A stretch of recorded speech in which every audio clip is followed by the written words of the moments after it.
কিন্তু যেতিয়া বোলছবিৰ পৰিৱৰ্তে আমি ৰাজনীতিবিদে কৰা মাধ্যম এটাক আঁকোৱালি লওঁ, সাংবাদিকে কৰা মাধ্যম এটাক আঁকোৱালি লওঁ, তাৰ লগতে হাজাৰটা প্ৰশ্নবোধক চিনৰ আৰম্ভ হয় আৰু সেই প্ৰশ্নবোধক চিনে বহুতো দৰ্শকক বোলছবিৰ পৰা আঁতৰাই লৈ যায়।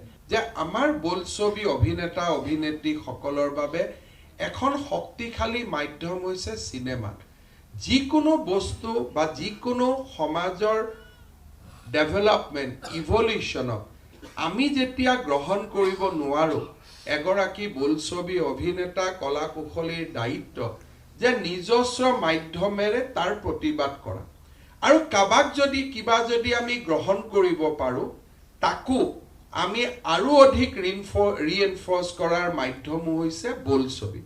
কিন্তু বোলছবিক এৰি থৈ গৈ যেতিয়া আমি আন মাধ্যমৰ জৰিয়তে আমাৰ মত প্ৰকাশৰ চেষ্টা কৰোঁ, তেতিয়া কৰবাত নহয় কৰবাত আমাৰ বোলছবিসমূহত তাৰ প্ৰভাৱ পৰে। মই বিশ্বাস কৰোঁ যে কলা কুশলীসকলৰ দায়িত্ব যে নিজৰ মাধ্যমটোক প্ৰতিবাদ আৰু যদি কৰবাত প্ৰতিবাদ নহয় তাক ৰিএফাৰ্ম, এই দুইটাৰ মাধ্যম আমি বোলছবিৰ জৰিয়তে যিমানেই আমি কৰোঁ সিমানেই আমাৰ উদ্যোগটো আগুৱাই যাব।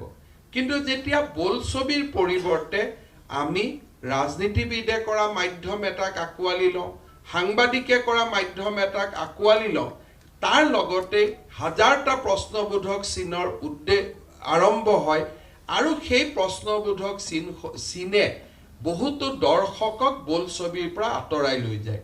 মই বিশ্বাস কৰোঁ যে আমাৰ হাতত ইমান এটা শক্তিশালী মাধ্যম থকাৰ পিছত আমি আন এটা মাধ্যমক হাইজেক কৰাৰ কোনো প্ৰয়োজনীয়তা নাথাকে।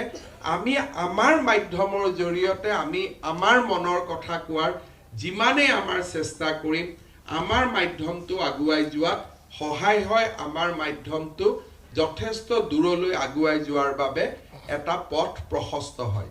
মই বিশ্বাস কৰোঁ যে অসমীয়া চিনেমাত এতিয়া সময় আহিছে আমি আমাৰ চিনেমাৰ কথা আৰু কাহিনীৰ লগত আমি আমাৰ ডিজিটেল যি ব্যৱস্থা হওক, গ্ৰাফিক্স হওক, সাউণ্ড হওক, আমাৰ গোটেই এক ক'ব গ'লে এটা ট্ৰেন্সফৰ্মেশ্যনৰ সময় আজি আহি উপস্থিত হৈছে।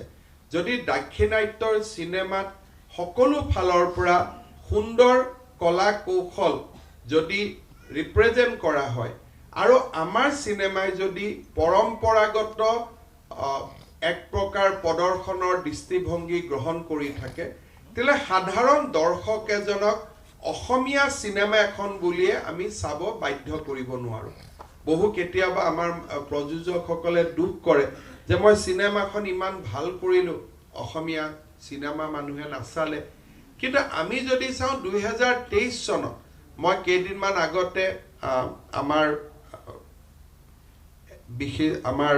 যি ক'ব গ'লে চিনেমা হল যিমান ভাৰতত চলায় তাৰ বৰ্ড অফ ডিৰেক্টৰ্ছৰ এজন ডাইৰেক্টৰৰ মই এটা ইণ্টাৰভিউ চাই আছিলোঁ। তেখেতে কৈ আছিলে যে কোভিডৰ পিছত মানুহে ইমান চিনেমা চোৱা আৰম্ভ কৰিছে যে তাক এতিয়া আমি হলত সময় দিব নোৱাৰোঁ, হলত আমি স্পেচ দিব নোৱাৰোঁ। প্ৰথমতে ভাবা হৈছিল যে OTPয়ে হলবিলাক নোহোৱা কৰি দিব নেকি, কিন্তু কোভিডৰ পিছত দেখা গ'ল যে OTP আৰু হল দুইটা সমানে আগবাঢ়িছে। এনেকুৱা নহয় যে আমাৰ কোনোবা এটা প্লেটফৰ্ম পিছ পৰি গৈছে। অৰ্থাৎ চিনেমাৰ দৰ্শকৰ অভাৱ হোৱা নাই, কিন্তু অসমীয়া চিনেমাই যদি আমাৰ কোৱালিটি দাক্ষিণাত্য বা বম্বেৰ আন ৰিজনেল চিনেমাবিলাকতকৈ যদি কম হয়, তেতিয়াহ'লে আমি দৰ্শকক 100 টকা 200 টকা হলত খৰচ কৰাৰ বাবে আমি বাধ্য কৰিব নোৱাৰোঁ।